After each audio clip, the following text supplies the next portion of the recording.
амьдралд ганцхан болох зовлонг битгий 3 дахин мэдрээдэ. Өнөөдрийн кафе батал.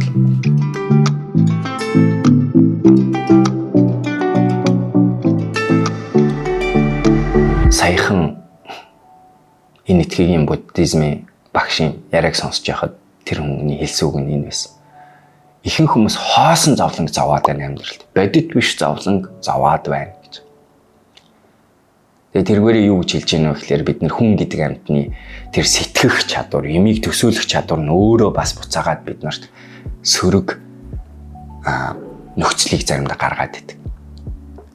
Хоосон зүйлийг сэтгэх, төсөөлөх чадвар маань өөрөө бас буцаагаад хоосон зовлонг төсөөлөх, мэдрэх чадварыг бий болгоод байдаг.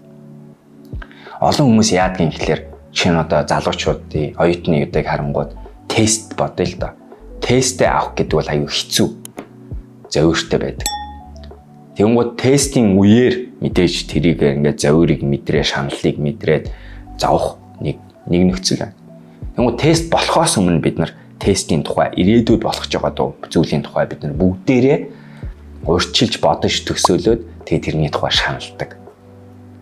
Аюу сонирхолтой судалгаагаар юу харуулсан бэ гэсэн хүн болох ч байгаа зүйлийн тухай төсөөлж шаналх үед тархинд гарч байгаа стрессийн, дааврын, ялгаралт энэ төрлийн олон зүйл маань яг мэдэрч байгаа юмтай адилхан гардаг юм байна гэдэг юм. Өөрөөр хэлбэл боддоор нэг хүн би зовлон мэдрэх үед биеинд гарч байгаа мэдрэмжүүд нь төсөөлж гарч явах үеийнхтэй яг адилхан юм байна шүү. Төсөөллөөр бид нар тэр зовлонг бүр яг боддоор мэдэрдэм байна гэдгийг баталсан байдаг. Тэгэхээр бид нар хоосон болоогүй байгаа зовлонг өнөөдөр зөвхөн тархиараа бий болгоод дахиж мэдэрдэгэ гэсэн. За тэгэхээр нэгт болохоор бид нэр ирээдүйд болохоос нь өмнө төсөөлж байгаа зовчт юм байна.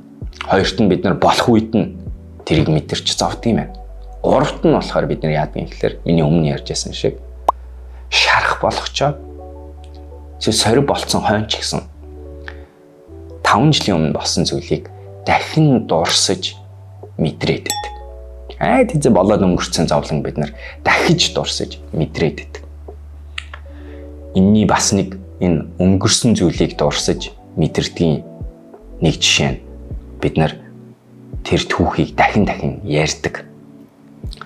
Тэгээ тэрийг ярихдаа яг ярьснаар уулнаас сургамжуулаад амжуулах зорилготой байдаг ч гэсэн хин хүмүүс яагаад гэдэг вэ гэхээр тэрийг нөгөө шарах хэмжээгээр нь эдгэхгүй байлгаж агаад тэгээ шарах болохоор нөгөөтг нь сүхөгдөөд тэгээ дахин зовёр, шаналл, зовлон болж мэдрэгдээд байдаг.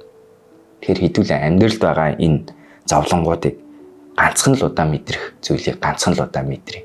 Битгий тэрийг 3-4 дахин мэдрээдээ яа гэсэн өнөөдрийн кафе батал энэ байна. За өөрийнхөө амьдралд байгаа зовлонг та хэд нугалж байна? Хэд өрчүүлээд байна? Хоосон зовлонг мэдрээд байна уу? Коммент сект бичээрэй. Тэгээ өнөөдрийн кафе батлаа ингээд дуусгая. Балер өдөр байцгаагаарай. Тэгээд YouTube сувг subscribe хийгээ битгий мартаарай. 7 хоногт 3 видео орж байгаа шүү. Тэгээд дараач видеогоор уулзцгаая. Баярлалаа.